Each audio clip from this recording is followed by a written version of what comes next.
आप बताओ, पहले मैं आपको सुनना चाहूंगा, क्या ये ट्रस्ट है क्या? लॉर्ड साहब, इसमें ये प्राइवेट सोसाइटी है। इसमें इन्होंने जो दावा पेश किया था वो इस आधार पे पेश किया था कि ये पैतृक संपत्ति है, और ये इन्होंने खुद अपने दावा में लिखा है कि ये फला संस्था के नाम से खरीदी। उनका इन्होंने बंटवारा और कब्जे के लिए दावा लगाया कि हमको 1/6 दिया जाए। लिख देते हैं कि वादी के पिता ने उक्त संपत्ति the Lutheran Mission of Salvation of India Jabalpur Madhya Pradesh के नाम से खरीदी थी, जो कि अपंजीकृत संस्था है।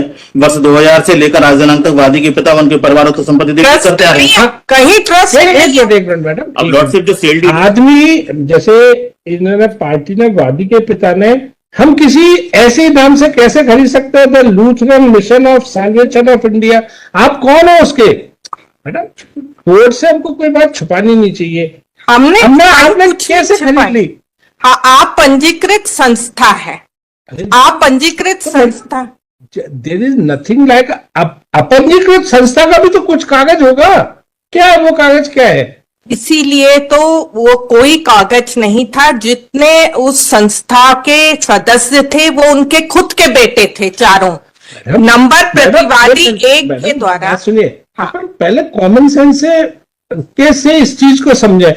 मैं आज कोई जमीन खरीदने जाऊंगा तो मैं अवनिंद कुमार सिंह के नाम से जाऊंगा। मैं ऐसा नहीं खरीद सकता समुराई 7 कि ये समुराई 7 अपंजीकृत संस्था के नाम से मैंने जमीन लिया जा। कोई मुझसे पूछेगा, मिस्टर AK सिंह पागल हो गए हो क्या? आप समुराई 7 कैसे हो गए हो? वो तो एक कॉमिक है समुराई 7, जापान में एक कॉमिक चलती है समुराई 7। तो मुझे बताना पड़ेगा कि आप कैसे हो गए। इसलिए हम मालिक नहीं है, हम मालिक नहीं है, हमारे फादर प्रॉपर्टी। मेरी रिक्वेस्ट है, ऐसे में आपको रिलीफ मैं नहीं दूंगा जब तक मैं पैराफेसिस सेटिस्फाई नहीं हो जाऊं कि जो आप बात कर रहे हो उसमें कुछ दम है कि नहीं। आप इस नाम से कैसे खरीद सकते हो? आपकी पार्टी है, कोर्ट में बैठी है क्या? नहीं, मेरी पार्टी कोर्ट में नहीं है। तो आपको पार्टी से इंस्ट्रक्शन लेना है कि भैया ये तो Lutheran Mission of Salvation of India, और क्या उसी प्रॉपर्टी को इनने खरीद लिया। हमारी भाई ने एक प्रतिवादी क्रमांक 1 ने बेचा और इनने खरीद लिया, और वहां कंस्ट्रक्शन। ये तो 7/11 में इनके पक्ष का ऑर्डर है। आप आइए इस कोर्ट को, आपको मुझे पहले बताना पड़ेगा कि ये क्या है, व्हाट इज, मतलब कोर्ट को पहले वो कहते ना, वो चेहरे पे जो नकाब है वो हटाना पड़ेगा। तो चेहरे पे नकाब, पेज नंबर 72 पे देखे, सेल डीड है जिसके बंटवारे की बात मैं कर रहे हैं। मैडम, ऐसा है कि किसान से आप तो कह दो कि तुमको इस नाम से सेल डीड कर दो, उसे अपने पैसे से मतलब है, उसे जमीन नहीं, किसान ने नहीं, पहले मैडम किसान ने नहीं किया। यही पे पूरी कुंजी छुपी हुई है, जिस क्वेश्चन को आप प्रॉपरली, या तो आपने इंस्ट्रक्शन नहीं, ये आप पंजीकृत संस्था है, ये अनडिस्प्यूटेड फैक्ट है। दोनों पार्टी ने यही लिखा है। संस्था किसी कागज पे 4 लाइन तो लिखी होगी क्या? अपन ये 4 लोग इस संस्था के मेंबर होंगे, हमारा काम जो है वो कागज, चारों भाई हैं, ये खुद उस प्रॉपर्टी के बारे में लिख रहे हैं। पेज नंबर 72, वही प्रॉपर्टी बेची इन्होंने। लॉर्डशिप प्लीज पहले मुझे सुन लिया जाए। पेज नंबर 72 देखे, सेल डीड पहले लॉर्डशिप। अच्छा, आप दोनों सगे भाई हो?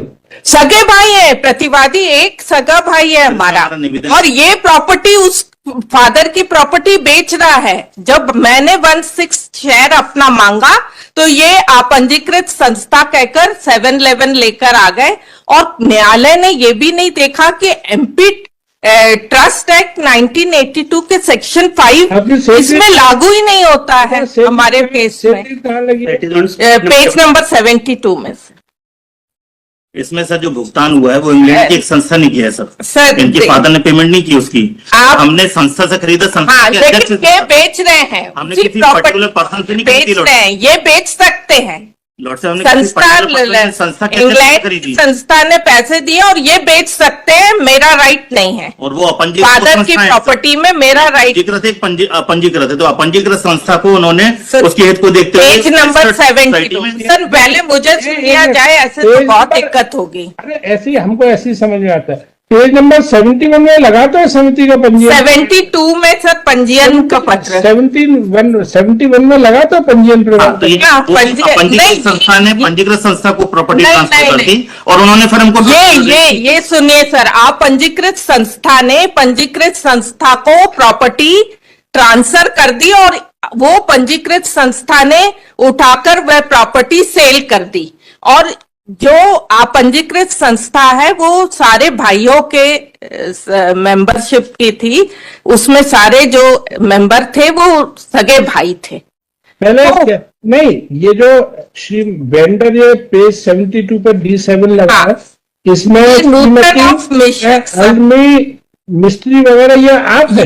नहीं, ये बेचने वाले हैं। खरीदने वाले जो हैं वो the Luther mission of solvation of India, Jabalpur, MP, affiliated working under the Wells USA, represented its president V.J. Sidney। और जो वादी है और प्रतिवादी 1 और 2 उनके बेटे हैं, और 1 और प्रतिवादी 1 के द्वारा ये सारी संपत्ति सेल की जा रही है। हमने उसी का बंटवारा कब्जा के लिए हमने उसी का सूट लेके आया है। और सर पहले हमने सूट सर डिक्लेरेशन का फाइल किया, डिक्लेरेशन, बंटवारा, पार्टीशन और परमानेंट इंजंक्शन का। वो जुरिडिक्शन के कारण वो सूट हमको वापस हो गया। तब हमने जुरिडिक्शन के बेसिस पर एडीजे कोर्ट में सूट 1.5 लाख की स्टैंप ड्यूटी लगाकर उस प्रॉपर्टी के वैल्यू करके फाइल किया। साथ में हमने एक ऑर्डर 6 रूल 17 पेश किया कि क्योंकि अब जुरिडिक्शन बढ़ गया और सारा वैल्यूएशन और पूरे फैक्ट आ जाए, इसलिए हमने वो फ्रेश सूट फाइल किया। उसकी 6-17 डिसाइड नहीं हुई और 7-11 का ऑर्डर हो गया सर। जब कंप्लीट होती, जब हमको प्लेंट वापस किया गया, एडीजे कोर्ट में भेजा गया, जब हमारी प्लीडिंग 6-17 अलाउ होती, तब हमारी प्लीडिंग पूरी कंप्लीट होती। और उसके बाद हमारी ये 7-11 डिसाइड होना था। कोर्ट ने ऐसे 7-11 डिसाइड कर दिया। जो विदेशी संस्थाएं जबलपुर में जमीन खरीदेंगे, इनका मेन वर्क क्या है सर? ये सोशल धार्मिक नहीं, ये ऑलरेडी बहुत सारे आजकल ये लिटिगेशन चल रहा है, हाल पेपर में आता है, कभी कुछ होता है, मारपीट हो जाती है। ये मेरा मतलब मैं इसलिए पूछ रहा हूँ कि एक एंटी कन्वर्जन लॉ भी मध्य प्रदेश में लागू है, क्या ये कन्वर्जन का काम नॉर्मली नहीं, लेकिन नहीं, अभी तो चूंकि आप दोनों अब आप समझ गए, आप अलर्ट हो गए, हम ये काम नहीं करते। नहीं, इसलिए विदेशी लोग या नहीं, उन्होंने एक बार फंडिंग की, उसके बाद उनका कोई संबंध नहीं है। 2000 में उन्होंने पैसा दिया था, 4.5 लाख रुपए रजिस्ट्री में लिखा था पेज 73 पे। उन्होंने पैसा दिया चर्च के लिए। क्या तो खरीदा तो अमेरिका वाले ने किसी ने है ना? हाँ, यूएसए नहीं कोई ने नहीं, लेकिन ये लोकल 72 में रिस्पोंडेंट और प्लेंटिफ के फादर ने खरीदा। नहीं, तो ये तो अमेरिकी आदमी है ना? नहीं अमेरिका नहीं है, ऑफ साल्वेशन ऑफ लोकल आदमी है। ये अपंजीकृत संस्था है। उस समय ये जो प्लांट है, इसके फादर उसके अध्यक्ष हुआ करते थे, तो उनका जो नाम है वो अध्यक्ष की हैसियत से उसमें नाम आया। चलो अभी तो बढ़ा देते हैं सर। तो देखो, ऐसा नहीं होगा एक दूसरे का ज्यादा नुकसान कर दो। नहीं, आजकल ये बहुत सारी पुलिस एजेंसियां ऐसे ही ट्रांजैक्शन की सूंघती रहती हैं, और विदेशी फंडिंग भी होम मिनिस्ट्री ने बहुत सारी बंद कर दी है। ये जो जितने भी आप ऐसे विदेशी फंडिंग से काम चलाते हैं, तो ये आई थिंक 2 या 3 साल पहले गवर्नमेंट ऑफ इंडिया ने पूरा बैन कर दिया है कि अब आप विदेशों से डायरेक्ट कोई फंडिंग नहीं करा सकते। बहुत सारी चीजें हैं, इसलिए पहले आप दोनों को मिल बैठ के दोनों वकील साहब देख लो, समझ लो। नहीं, मेरा ये कहना है सर, इसमें जो 7-11 डिसमिस किया गया, मेरा सूट जो डिसमिस किया, वो MP क्या कह रहे हो मैडम? केवल क्या आप आइसबर्ग की टिप देखो, जिससे टाइटैनिक टकराया था, तो साहब केवल आप टिप देखो, 7-11 टिप नहीं, पूरा आइसबर्ग देखेंगे क्या है, क्या ये मामला। तो इसलिए पहले आप लोग एक पहले समझ लो क्या है क्या नहीं है, हो सकता है खुद ही सोल्यूशन निकल आए। सर एक निवेदन है, आरमन मुसफ सर, इसमें आप चर्च की ओर से तो yes sir, R one sir. मैं आप समझ लो मैं क्या बात कह रहा हूँ। सर मैं बिल्कुल समझ रहा हूँ सर। तो एक्चुअली जो परचेजर है सर, परचेजर में हम जो है वो प्रेसिडेंट की हैसियत से हैं। अगर प्रेसिडेंट की हैसियत से हैं और ये भी मान रहे हैं कि अनरजिस्टर्ड सोसाइटी है, तो सर अनरजिस्टर्ड सोसाइटी में 7 लोग हैं मिनिमम। इसमें से क्या हमें अधिकार है कि हम अगर हमारी मृत्यु हो जाती है तो क्या हमें बारी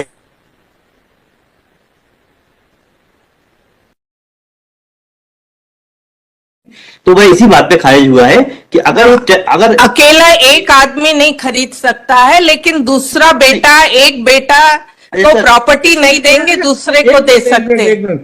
वहां से तो केस खारिज हो गया ना। Yes, sir, हाँ, तो आपको रिकॉर्ड भी बुला लेते जी, ना। सर। रिकॉर्ड बुला ले लॉर्डशिप, और मेरा वहां पर यथास्थिति का आदेश था, यथास्थिति का आदेश था। आप लोगों का ये कोई ऐसा आदमी है चर्च की प्रॉपर्टी सर, ये निर्माण कर रहे हैं ना सर, कम से कम ये बेच रहे फ्लैट बनाकर, कम से कम मैं तो उसको रुकवा सकूं, प्रॉपर्टी का नेचर चेंज ना हो। स्टे नहीं दिया जाता मैडम, इस बात सुनिए मैडम प्लीज। स्टे दिया जाता है किसी ऑर्डर पे, और जो केस खारिज हो गया उसमें कोई ऑर्डर ही नहीं है जिसको हम स्टे करें। नहीं, ऑर्डर स्टे नहीं कर रहे, प्रॉपर्टी जो नहीं सॉरी मैडम, अरे यथास्थिति का हम कोई यथास्थिति नहीं देंगे ना, सॉरी। तो सर इसमें लोकल वो लाना है तो 1 हफ्ते की डेट दे दे सर, लोकल रिकॉर्ड आना है इसमें। नहीं तो list after 1 week, list after 1 week. Call record sir इसमें आप देख लें, यथास्थिति का आदेश था शुरू से। लेकिन अल्टीमेटली तो आप हार गए ना। नहीं, अल्टीमेटली हार गए, लेकिन गलत है ना। ट्रस्ट एक्ट के तहत उन्होंने कहा कि ये सूट मेंटेनेबल नहीं है, जबकि ट्रस्ट है ही नहीं यहाँ पर। देखेंगे तो ये जो ऑर्डर 100% भरोसा है। अब आप इसके बाद आप तीनों लोग बैठेंगे और फिर आप इसको तोलेंगे और फिर खुद ही आप राजीनामा कर लेंगे। मुझे आप तीनों पे भरोसा है। जहां कुछ अपनी ये हो, इस तरह की लिटिगेशन है, बेटर है कोर्ट को और पब्लिक अथॉरिटीज को जितना हम कम इन्वॉल्व करें वो ज्यादा अच्छा रहता है ना। आप मीडिएटर, इन दोनों के बीच में आप मीडिएटर बन जाओ, आप दोनों इनका राजीनामा करा दो। ये दोनों सगे भाई हैं।